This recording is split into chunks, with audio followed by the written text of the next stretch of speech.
also known as fear of missing out.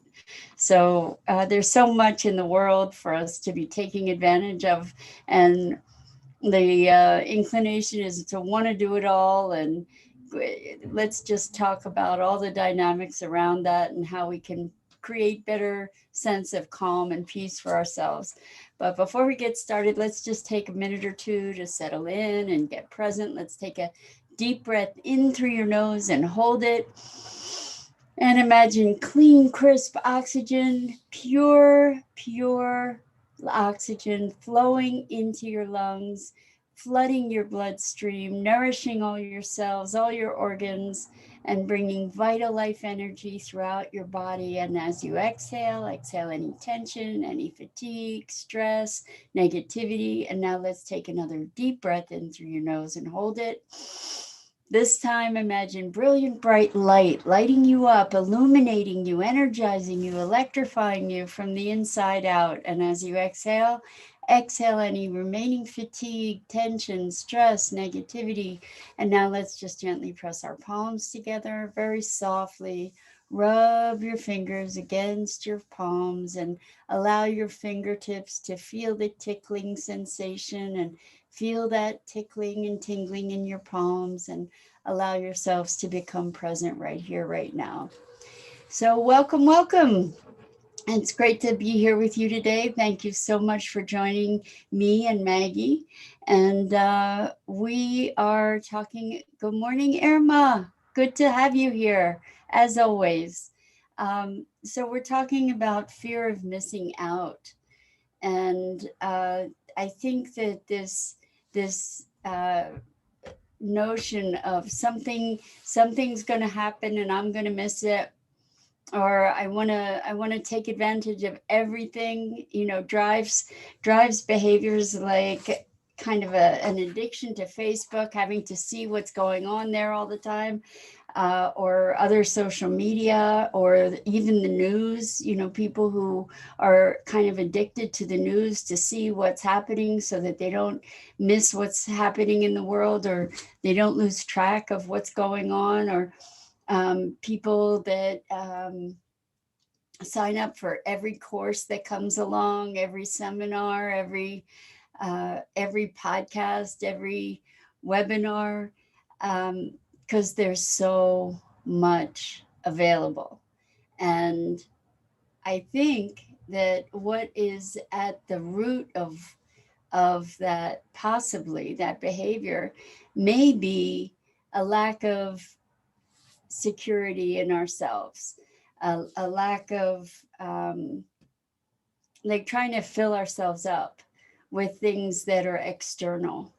And I'm really eager to have your feedback on that, as to whether you agree, if you see that dynamic at play, if that makes any sense to you. Um, I know for me, there are so many things I'm interested in. And we've been talking this week about our time, self-love, prioritizing our activities, where we're investing our time and attention. And so this is really a further conversation around that, to say, well, what is this fear of missing out, and what are we dedicating our time and attention to? And the thing I can see happening easily with so many resources available to us all the time is that we can very easily end up overscheduling ourselves, uh, overextending ourselves, to be running this marathon to try and receive everything there is to receive.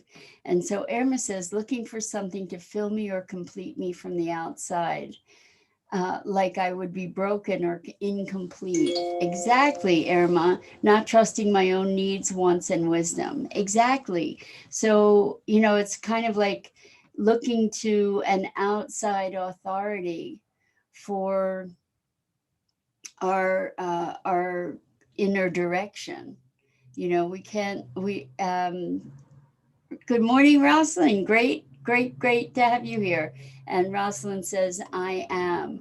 Exactly. Like we are sufficient. This is kind of the theme for the week is we are sufficient in and of ourselves. And in choosing the external inputs that we choose, we get to evaluate the benefits of those things. What I notice is that in so many situations,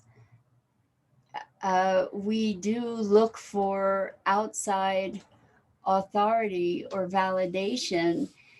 I have to watch the news because I have to be up on what's going on in the world. And good morning, Robert. Welcome. It's great to have you here. As if watching the news is going to have us be up on what's happening in the world. It will help us perhaps be up on what the current messaging is about what's going on in the world, but it's by no means comprehensive. And so part of this fear of missing out that drives us into these sometimes compulsive behaviors, I think, is maybe a feeling of a lack of safety. Maybe a feeling of being at the effect of the world rather than at the helm of our destiny, of our own ship. And so we're looking for outside confirmation, as you said, Irma, like not really something to complete us from the outside, like we're not complete in and of ourselves, for example. And good morning, Elaine. Wonderful to have you here.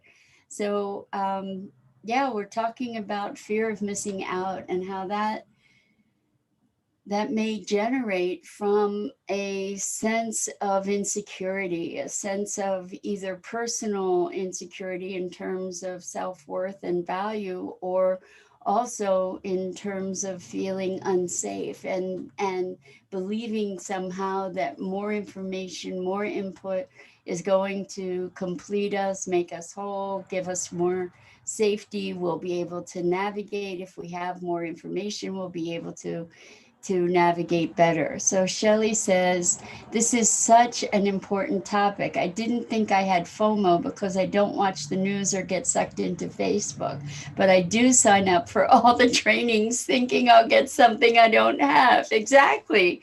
I think, I'm not a Facebook junkie or a news junkie, but I have been definitely a training and transformation junkie in my life. And signing up for all these different things because maybe I'll learn something more, or maybe I'll get additional insight, or on and on. It's like trying to fill ourselves up with externalities. Good morning, Isabel. How great to have you back. Welcome. And Rosalind says, my profession doesn't require writing books per se. But if my productivity requires writing, then at what point does researching books to support footnotes or outside validation start to hinder the outcome if the outcome is to talk? Beautiful. So this is a perfect example of FOMO, I think, that and I had a training center for 18 years where I taught Adobe software, design software like Photoshop, Illustrator, InDesign, etc. I actually wrote 2 books on InDesign, and which is a professional layout software for books and all kinds of professional documents. It's like Word on steroids. So in doing this training, teaching, I was always studying. And at a point, it's like, when is enough enough? And this is something that has been the theme this week, like, when do we feel sufficient? When do we feel adequate? When is enough in terms of references in your book? How much training do I need before I can consider that I'm capable to then be teaching others, So like in this venue, for instance, I don't particularly consider myself um, an expert. I mean, I have been through lots and lots of experiences, and I have a lot of perspective on things, but life is an ongoing exploration, and I don't consider that I have arrived. I don't know that there is such a place as having arrived.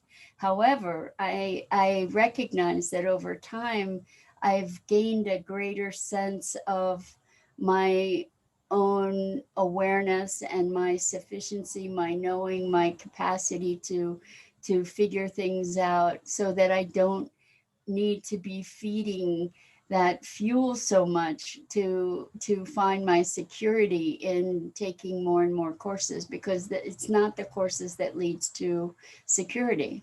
I know people who have had lots more training, or taken many more trainings, but they're than I have, but they're not implementing their knowing, because they're not confident in and of themselves to be able to then step into their ownership, their power, their knowing, their wisdom, their expression. And so we do look at these externalities to try and compensate for this lack of sense of safety or security or confidence that's internal. So Shelley laughed here, and Irma says, learning in school and society that I needed to know more to have value or human weight. Exactly. It's craziness, that, there are certain conversations where, you want to be able to have a knowledge base, you want to be able to have some experience, but just because you don't know something doesn't mean that you are worth less than somebody who knows that thing. They just know that thing. Or certain things, that doesn't make you more valuable. Maybe in a certain context, like if somebody knows survival techniques and we're in a place where our survival's threatened, certainly what that person knows is really, really valuable in that moment, and more valuable than my not knowing for that particular context. But overall, as human beings, we are sufficient in and of ourselves. And when we're pursuing knowing because we have a passion for it, when we have a passion to learn something and understand more about it, that's very different than feeling compelled to learn something because we're trying to compensate for an experience of inadequacy. So let's see, I have to back up here. Good morning, Andrea. Welcome, welcome. Great to have you here. And Rosalind says, outcome is to talk about something new or new insight, how much existing outside docs serve to write. Well, that's an interesting thought. Exactly. So in your writing, Rosalind, you're talking about, I'm going to do all this research, but I'm writing something new. So how much of the old stuff do I need to reference in order to validate or bolster or back up or whatever the new stuff that you're generating? That's a really good question. I think maybe people tend to assign value, as you said, Irma, assign value based on our knowledge, right? If we show that we have some reference point that we drew from, somehow that lends more credibility to what we're saying. And there are certain arenas where that's more true than others. Certainly if we're in the realm of science, we're going to want to be referencing other kinds of foundational principles, I imagine. And Shelley, this is Maggie. She's a green cheek conure, and she's the star of the show, obviously. Anyway, thank you for asking, Shelley. And Robert says, true, I used to join many free webinars to gain a bit more knowledge in different areas and then use the info to connect the dots with what I already know. Exactly. And so you were using these other webinars to connect the dots and also validate, perhaps. And, you know, there's a lot of ego that we attach to all kinds of externalities, like we presume if we're making, and not everybody obviously, but if we make more money it means we're better somehow, or we're more intelligent, or rather than we're more fortunate, or I remember having these conversations regularly with my dad, who was a veterinarian, who was a go-getter, and he also had the good fortune. Oh my gosh, guys, I don't know why, but Restream just now stopped and is requiring me to sign in, which is pretty messed up in midstream here. So let me see if I can do that. I have to actually go find passwords in order to do that. I'm sorry for the disruption here. Just maybe I can keep going a minute, because I want to be able to continue this conversation since it's getting to be pretty lively in a wonderful way. So just give me a second here. I'm going to find my Restream login. I've never had that happen before. Uh, all right, we're catching up. Hold on, almost there. And hold on one second, we're getting closer. That's so odd that it would do that mid-session, don't you think? Almost there. And now it wants me to pick out fire hydrants to make sure that I'm a human here. And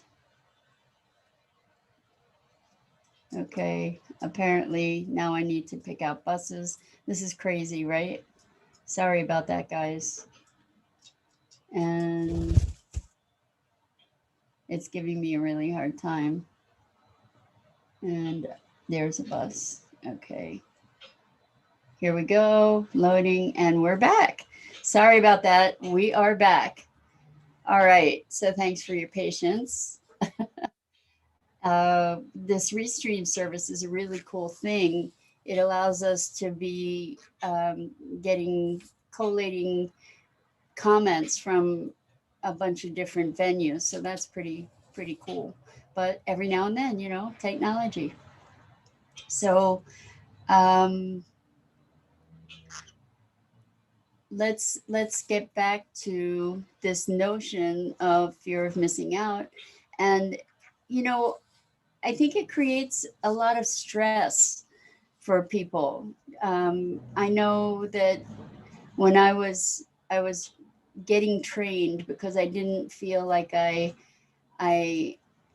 was credentialed enough. I didn't feel, I essentially didn't have confidence in my ability at that time. This was years ago, thankfully, but I was doing all these different trainings and taking all these different courses, and and and getting all this different coaching, and even with all that, I still didn't feel adequate. And I don't know where it changed exactly. I'm not certain exactly where it changed, but I set a really clear intention, and I did a lot of personal growth work, and got to the point where I recognized, you know what, I do have, I am competent. I do have very specific skill sets, that are my strengths and gifts, and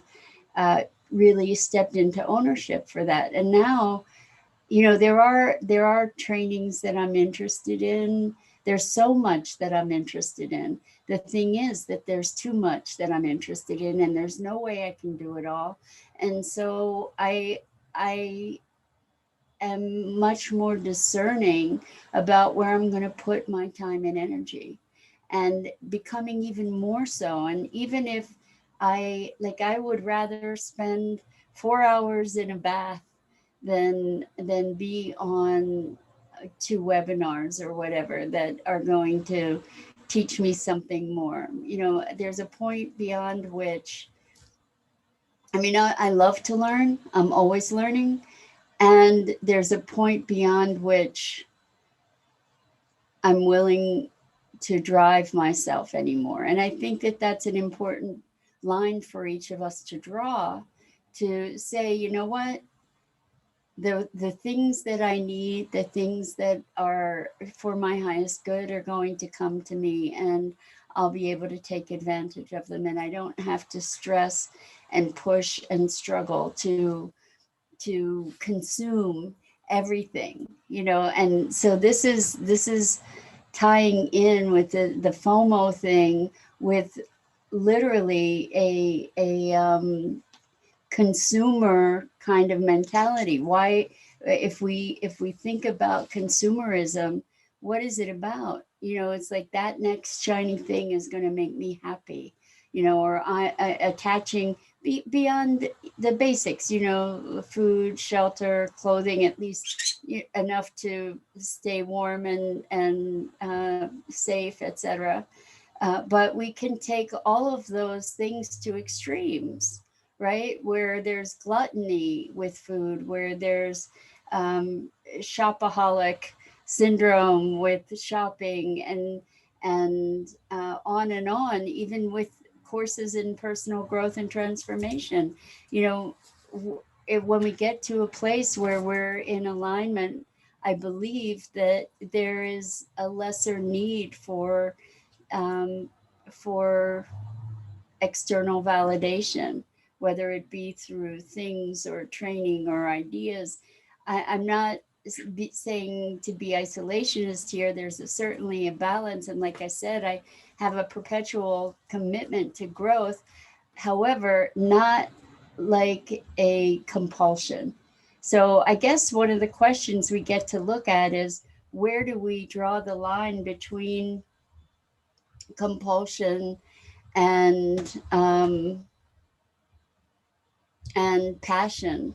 And this is really strange, guys, but I want to let you know that I haven't seen any new messages. So I don't know, even though I was able to reboot, restream, I don't know if you're, uh, if I'm getting live messages anymore, or if we ended up somehow getting disconnected. I don't know how that worked, because I'm not seeing anybody commenting anything. So if I'm not responding, it's not because I'm ignoring you, it's because I don't see the comments. So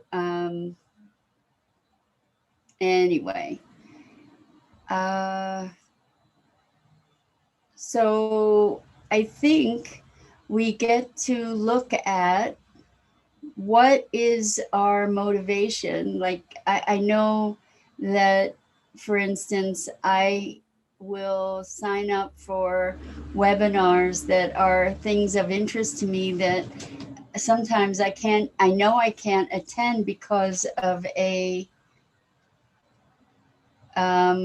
so I'm sorry, Irma just texted me. Thank you, Irma, saying there are messages still coming. I just can't see them. So I'm kind of flying blind here. I apologize for that, because I really would love to be communicating with you. Maybe I'm not even going to have time right after to follow up with your messages, but I will read them, and I appreciate them. So, keep them coming. I'll read them after after the broadcast. Um, so anyway, it's interesting to recognize, why am I signing up for this course? And what I was saying is, I'll sign up sometimes for webinars knowing that I can't attend them, because then I think I'll be able to go watch the replay. I have such a backlog of replays and things that I no, I'm never going to go back and listen to. And you know what? This attitude, or this whatever the underlying dynamic here, is kind of the same thing about saving stuff, or not decluttering. And like, I have things that I say I keep because someday I may use them. And the thing is that that's actually happened, where I have art supplies from 25 years ago, more than that. And, I saved them for all this time thinking I might reuse them. And now I'm using some of them. So, I wonder where wanting to expand, wanting to encompass all of these things, to be engaged in all of these things, and all of these activities and thoughts and learning. And there's so much. And I really, really, really am getting a deeper experience of the value of simplifying and decluttering, not just in space, but in time, and decluttering the things don't that aren't really essential. And there is some power and freedom and liberation in making those conscious and deliberate decisions to say, you know what, I don't, I'm choosing not to do that now. I don't need that now, because I am already full, and there is it would stress me more than it would contribute to me. And I choose to know that I'm sufficient. So, with that thought, I do have a 9:30 appointment, a good appointment, no worries. And so I'm going to run, but I want to thank you all for being here. I wish I had been able to see all your comments. I will read them, I promise. And I thank you so much for engaging with me in these morning musings with me and Maggie. And until next time, I'm Mira Rubin. This is the Core Connection, and I go live each weekday morning on the Enlightened World Network Facebook page. Please uh, go and check out the wonderful community on Enlightened World Network, and the awesome programming. And I just want to say thank you, blessings, and pay attention to your alignment with yourself, and make your decisions about what kinds of activities you're going to take on from that place of alignment and wholeness. Lots and lots of love.